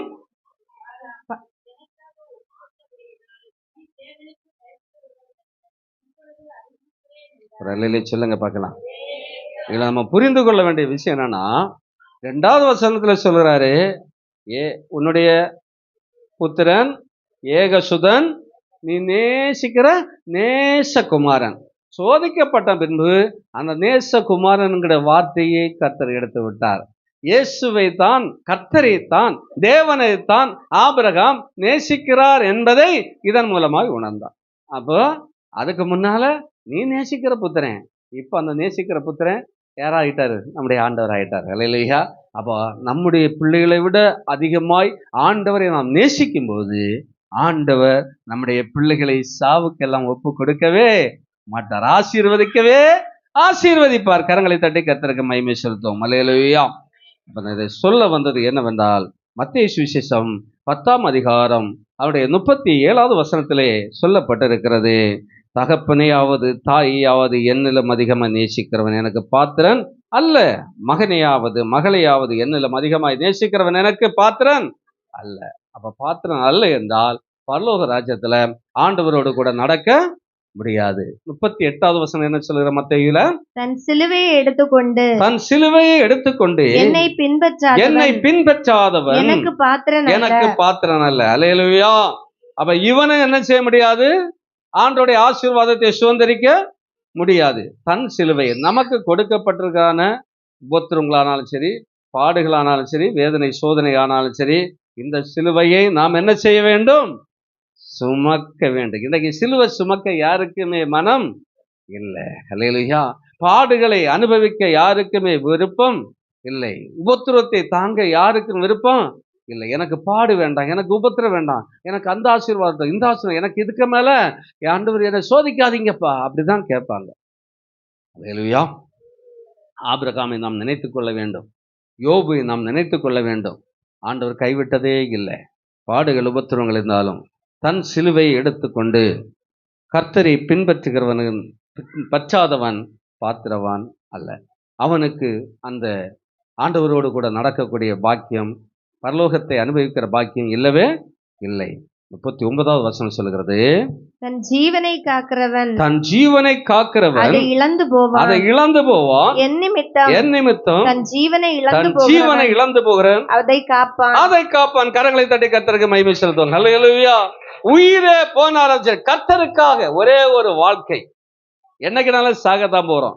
இருக்கிற ஒரே ஒரு வாழ்க்கை கர்த்தருக்காக கொடுத்தால் நம்முடைய ஜீவனே போனாலும் அந்த பாக்கியத்தை நாம் பெற்றுக்கொள்ள முடியும். நம்முடைய ஆசீர்வாதத்திற்காக நம்மை பாதுகாக்கும்படியாக ஆண்டவரை விட அதிகமாய் ஏதாவது நாம் நேசிப்போம் என்று சொன்னால் அது அந்த பாக்கியத்தை நாம் இழந்து விடுகிறவர்களாய் இருக்கிறோம். கரங்களை தட்டி கர்த்தருக்கு மகிமை செலுத்துவோம். அல்லேலூயா, அல்லேலூயா. எத்தனை பேர் புரிஞ்சது? அல்லேலூயா.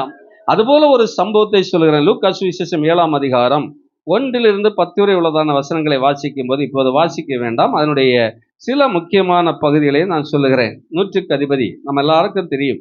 அவனுடைய வேலைக்காரன் வியாதிப்பட்டிருந்தான். அவனை குணப்படுத்தும்படியாக இயேசு அற்புதங்களை செய்கிறார் என்பதை இந்த 100க்கு அதிபதி என்ன செய்கிறான்? அறிகிறான். அறிந்து அவன் என்ன செய்கிறானா, ஆண்டவர்கிட்ட வந்து நேரடியாக ஆண்டவர்கிட்ட போகல. 3ஆம் வசனம் சொல்ல, அவன் இயேசுவை குறித்து கேள்விப்பட்ட போது அவர் வந்து தன் வேலைக்காரனை குணமாக்க வேண்டும் என்று அவரை வேண்டிக் கொள்ளும்படி யூதருடைய மூப்பரை அவரிடத்தில் அனுப்பினான். அந்த யூதர்கள் இருக்கிற மூப்பர்களிட அனுப்புற. ஏன்னா இவன் அதிகாரம் படைத்தவன். எப்பா, என்னுடைய வேலைக்காரன் இப்படி வியாதிப்பட்டு இருக்கிறான், நீங்க இயேசு கிட்ட போய் சொல்லி எப்படியாவது, இப்ப நீங்க பாஸ்டர் அங்க போங்க இங்க போங்க அது செய்யுங்கன்னு சொல்லுவீங்க.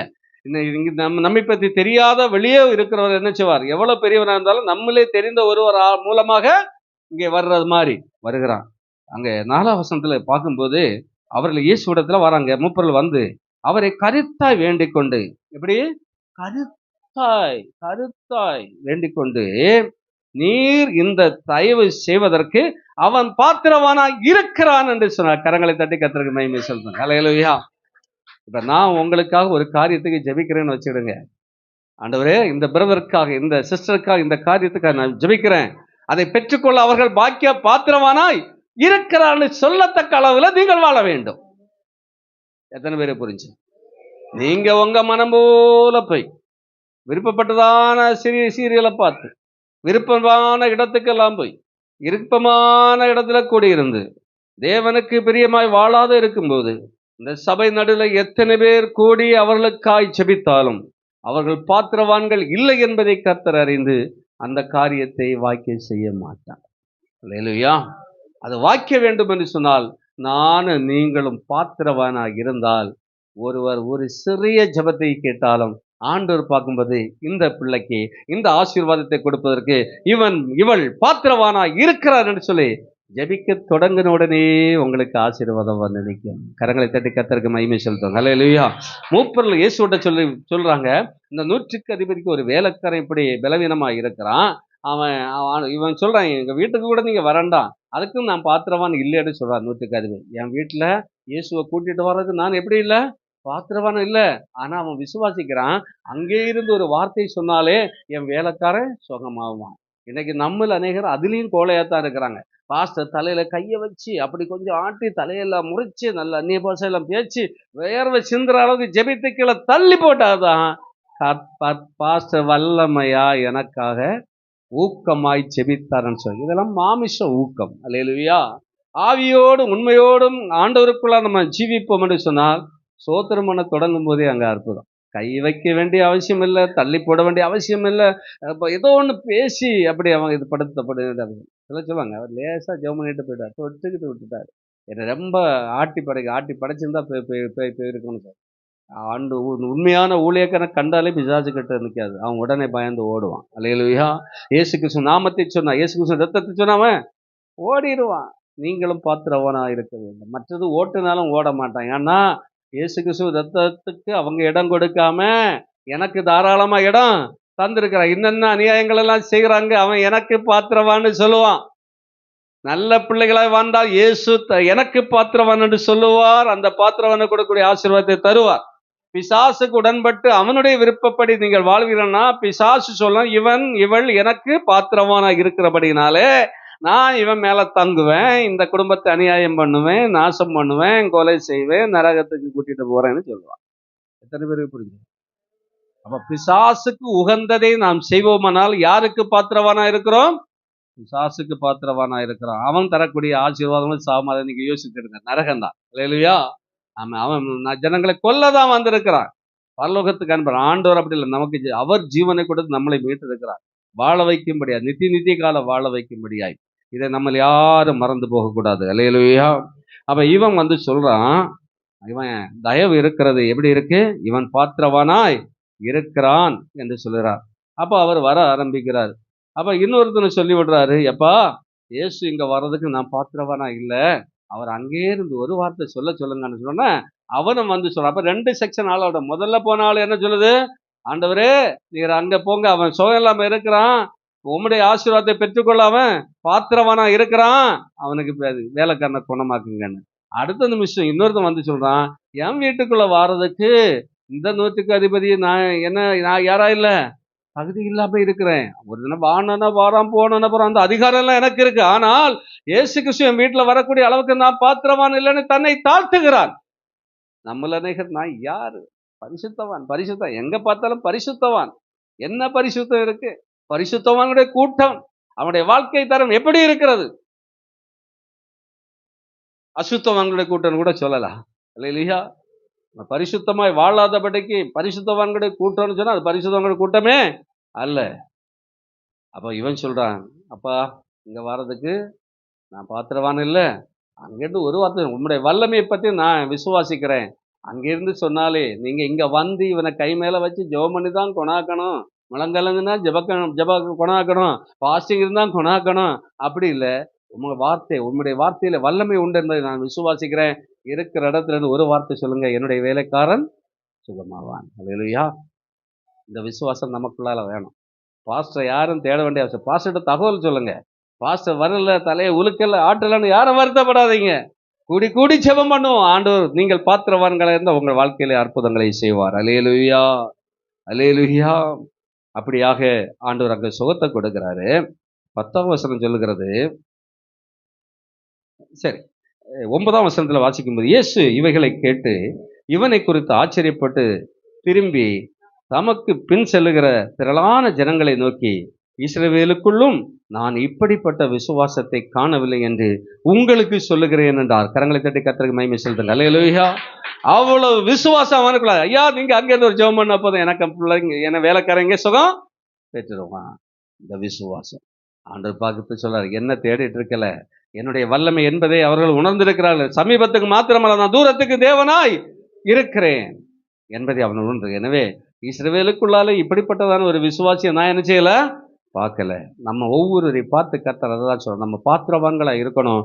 இப்பேற்பட்ட விசுவாசம் நமக்குள்ளால உண்டாக வேண்டும். 10ஆம் வசனம் சொல்லுகிறது, அனுப்பப்பட்டுள்ள வீட்டுக்கு திரும்பி போகும்போது வியாதியாய் கிடந்த வேலைக்காரன் சுகமடைகிறதை கண்டார்கள். கரங்களை தட்டி கர்த்தருக்கு மகிமை செலுத்தும். அல்லேலூயா. நீங்க வீட்டுக்கு வரண்டா, அங்கேருந்து ஒரு வார்த்தை சொன்னாலே இவன் குணவான்னு சொல்ல போனவன் திரும்பி வந்து பார்க்கிறான், நோயா இருக்கிறவன் சுகமாயிட்டான். இந்த அற்புதம் உங்கள் ஒவ்வொருடைய வாழ்க்கையிலும் கர்த்தர் செய்வாராக. நீங்கள் பாத்திரவான்களாக காணப்படும் போது இயேசு இப்போதே உங்களுக்கு அற்புதத்தை செய்வார். உங்களுக்கு மட்டுமல்ல, உங்கள் வீட்டாருக்கும் செய்வார். இந்த வேலைக்காரனுக்கு செய்தார்னு சொன்னா, 100க்கு அதிபதியுடைய விசுவாசம் வேலைக்காரனை சுகப்படுத்துனா, உங்களுடைய விசுவாசம் உங்கள் குடும்பத்தில் உள்ள அத்தனை பேரை ரட்சிக்கும், அத்தனை பேரையும் ஆசீர்வதிக்கும், அத்தனை பேருக்கும் சுகத்தை கொடுக்கும். கரங்களை தட்டி நாம் கர்த்தருக்கு மகிமை செலுத்துவோம். அல்லேலூயா, அல்லேலூயா. சீக்கிரமாய் வாசிக்கலாம். எபேசியர் 4ஆம் அதிகாரம் 1வது வசனத்தை வாசிங்க. எபேசியர் 4ஆம் அதிகாரம் 1வது வசனம். ஆதலால் கர்த்தர் நிமித்தம் கட்டுண்டவனாகிய நான் உங்களுக்கு சொல்லுகிற புத்தி என்னவெனில், நீங்கள் அழைக்கப்பட்ட அழைப்புக்கு பாத்திரவான்களாய் நடக்க வேண்டும். ஒரு அல்லேலூயா சொல்லுங்க பார்க்கலாம். இன்றைக்கு நான் சொல்லக்கூடிய எபேசு சபைக்கு பவுல் சொன்ன அதே வார்த்தையை இன்று நான் சபைக்கு உங்களுக்கு சொல்லுகிறேன்.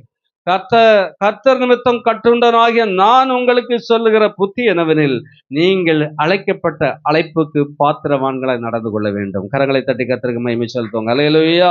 அப்படி பாத்திரவான்களை நடந்தால் மட்டுமே பரலோக ராஜ்யத்தை சுதந்தரிப்பீர்கள். இயேசுவோடு கூட வெண் வஸ்திரம் தரித்து நடப்பீர்கள். கரங்களை தட்டி கர்த்தருக்கு மகிமை செலுத்துவோம். அல்லேலூயா. கீழே சொல்லப்பட்ட மிகுந்த மனத்தாழ்மையும் சாந்தமும் நீடிய பொறுமையும் உடையவர்களாய் அன்பில் ஒருவரை தாங்குங்கள்.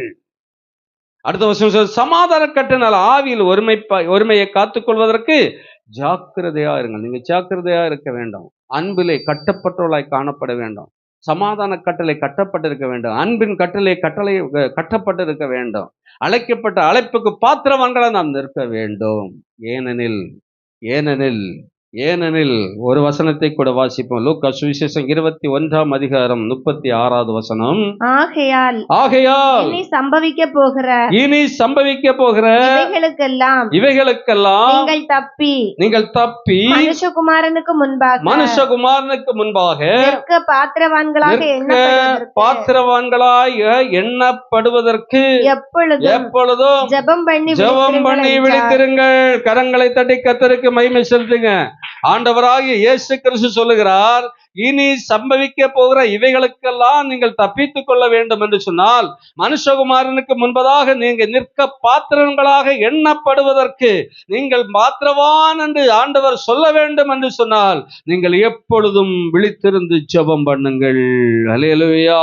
நீங்க வீட்டில் ஆனாலும் சரி, சபையில் ஆனாலும் சரி, ஏதோ 2 பேர் தானே 3 பேர் என்ன ஜெபம் அப்படின்னு அசால்ட்டா நீங்க இராதபடிக்கு நீங்கள் ஜெபிக்க வேண்டும் என்று கர்த்தர் சொல்லுகிறார்.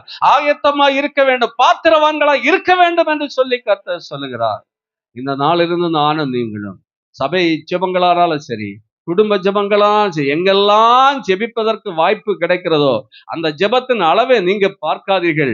2 3 பேர்கள் என் நாமத்தினாலே ஒருமனப்பட்டு எங்கே கூடியிருந்தாலும் அங்கே என் ஆண்டவர் இருக்கிறார். ஒருமனப்பட்டவளா நீங்கள் எதை கேட்டாலும் குமாரனில் பிதா மகிமைப்படும்படியாக அதை உங்களுக்கு தருவேன் என்று கர்த்தர் சொல்லுகிறார். கரங்களை தட்டி கர்த்தருக்கு மகிமை செலுத்துவோம். அல்லேலூயா. இப்போது வாங்குங்க. நம்ம கடைசி நாட்களிலே, அந்த நியாய தீர்ப்பு நாளிலே கர்த்தருடைய சமூகத்திலே பாத்திரவான்களா நிற்க வேண்டும் என்று சொன்னால், ஏற்கனவே நாம் தியானித்திருக்கிறோம். ஆண்டவர் வலதுபுறமும் இடதுபுறமும் அந்த மந்தையை மேய்க்கிறதான ஆமென் அந்த எஜமான் அந்த ஆடுகளை எப்படி வேறுதிரிக்கிறானோ, அதே போல செம்மறை ஆடுகளை வெள்ளாடுகளை ஆண்டவர் வேறுதிரித்து விட்டு வலது பக்கத்தில் நிற்கிற செம்மறை ஆட்டுக்கூட்டம், இடது பக்கத்தில் வெள்ளாட்டு கூட்டம், இப்படியா 2 கூட்டத்தை வேறுதிரிக்கிறான்னு சொன்னால், கர்த்தருடைய ஆசீர்வாதத்தை சுதந்தரிக்கிறதுக்கு பாத்திரவான்களா இருக்கிற, கர்த்தருடைய வார்த்தையின்படி ஜீவிக்கிற ஒரு கூட்டம் வலது பக்கமும், அவருடைய வார்த்தைக்கு விருப்பம் இல்லாதபடிக்கு, செவி சாய்க்காதபடிக்கு, மனம் போன போக்கிலே உலக சிற்றின்பங்களை, உலக பாவங்களிலே, உலக ஆசாபாசங்களை, உலக ஆசீர்வாதங்களை நம்பி தேடி ஓடின ஒரு கூட்டம் 2 பக்கமா இருந்துட்டு சர்தேசவே சொல்கிறார், அநேகர் அசுசிப்பட்டு இருக்கிறாங்க, உயிர் உள்ளவர்னு சொல்லியும் அவர்கள் சத்தவர்களா இருக்கிறாங்க.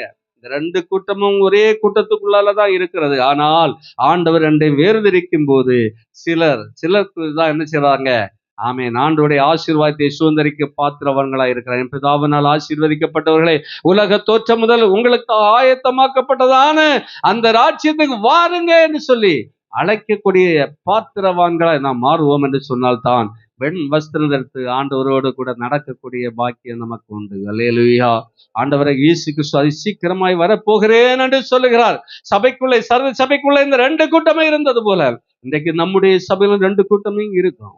அது கர்த்தருக்கு தான் தெரியும். இந்த நாளிலே நாம் ஆராய்ந்து பார்த்து அந்த இடது பக்கத்துல நிற்கிறதான அந்த வெள்ளாட்டு கூட்டத்துல யாரும் சேராதபடிக்கு, அந்த செம்மறை வெள்ளாட்டு கூட்டம், அதாவது பிசாசுக்கு அடிமைப்பட்டு போகாதபடிக்கு, உலக சிற்றின்பங்களுக்கு அடிமைப்பட்டு போகாதபடிக்கு, உலக பாவங்களுக்கு அடிமைப்பட்டு போகாதபடிக்கு, உலக ஆசீர்வாதங்களுக்கு அடிமைப்பட்டு, ஆசாபாசங்களுக்கு அடிமைப்பட்டு போகாதபடிக்கு, அந்த நித்திய ஜீவனை சுதந்தரிக்கும்படியாய் இயேசு கிறிஸ்துவின் வார்த்தைக்கு கீழ்ப்படிந்து அந்த செம்மறையாட்டு கூட்டம், வலது பக்கத்தில் இருக்கிற செம்மறையாட்டு கூட்டமாய் நாம் மாற வேண்டும். எபேசு சபையில சில பேர் அப்படிப்பட்டவர்கள் இருந்தார்கள்.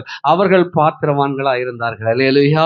இந்த நாளிலே நம்முடைய சபையிலும் ஆண்டவர் சொல்லலாம், பல பேர் அசுசிப்பட்டு இருக்கும்போது சில பேர் பரிசுத்தமாய் வாழ்கிறார்கள், பாத்திரவான்களாய் வாழ்கிறார்கள். ஆனால் இந்த வார்த்தை ஏன் இந்த சபையிலே கடந்து வந்தது தெரியுமா? சில பேர் மட்டுமல்ல, நாம் அனைவரும் பாத்திரவானாய் மாற வேண்டும்.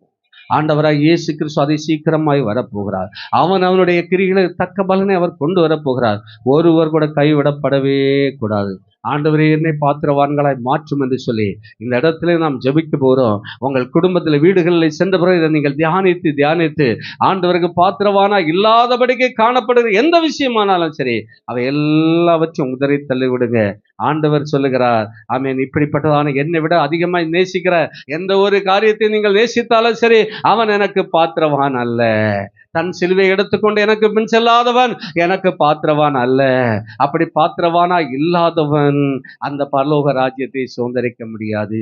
என்ன கஷ்டங்கள் நஷ்டங்கள் வந்தாலும் ஆண்டவரை விட்டு பின்வாங்கி போகாதபடிக்கு அவரை இறுக பிடித்து அவருடைய வார்த்தைக்கு கீழ்ப்படிந்து நாம் வாழ்வோம் என்று சொன்னார், அவருடைய வருகைக்கு எதிர்பார்த்து ஆயத்தம் உள்ளவர்களாக நாம் இருப்போம் என்று சொன்னார், அவர்களே பாத்திரவான்கள். அவர்கள் தேவனோடு கூட சஞ்சரிப்பார்கள்.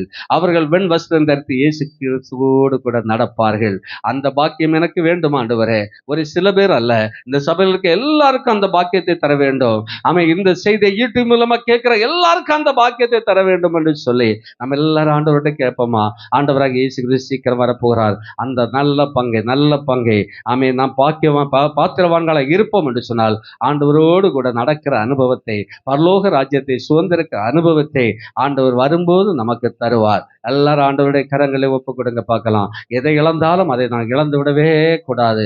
ஆண்டவரே, இன்றைக்கு என்னை நான் தற்பரிசோதித்து பார்த்து உமக்கு பிரியமில்லாத ஏதாவது காரியம் இருந்தால் இப்போதே நான் விடுகிறேன் ஆண்டவரே. நாங்கள் பார்த்தோம், ஆபிரகாமை சோதிக்கும் போது அவன் பாத்திரவான் என்று அறிந்தார். அவன் நேசகுமாரன் என்கிறதே ஆண்டவரே 2வது பகுதியில் வரும்போது பார்க்க முடியல. அதுபோல நாங்களும் உண்மைதான் அதிகமா நேசிக்கணும். அதுக்கப்புறம் தான் எங்களுக்கு உண்டான ஏதொன்றையும் நாங்கள் நேசிக்க வேண்டும். அப்படியே ஒப்பு கொடுங்க. எங்க வாழ்க்கையில என்ன கஷ்டங்கள் நஷ்டங்கள் பாடுகள் வந்தாலும் அந்த சிலுவையை நாங்கள் சுமந்து உமக்கு பின் சென்று வருகிறவர்களாக என்னை மாற்றும் ஆண்டவரே என்று சொல்லி எல்லாரும் அப்படி கேட்பீங்களா? நிச்சயமாகவே முடிவுண்டு. உங்கள் நம்பிக்கை வீண் போகாதது. ஆண்டவரை இயேசு கிறிஸ்து சீக்கிரமாய் வரப்போகிறார். அந்த நல்ல பங்கை அந்த பாத்திரவான்களாய் இருக்கிற அனைவருக்கும் கொடுக்க போகிறார். இந்த நாளை அர்ப்பணிக்கிற உங்கள் அனைவருக்கும் கர்த்தர் தருவாராக என்று சொல்லி உங்களை வாழ்த்துகிறேன், ஆசீர்வதிக்கிறேன். நீங்கள் ஆயத்தமாயிருங்கள், அந்த பங்கை கர்த்தர் உங்களுக்கு தருவார். எல்லா கரங்களை தட்டி கர்த்தருக்கு மகிமை செலுத்துவோமா?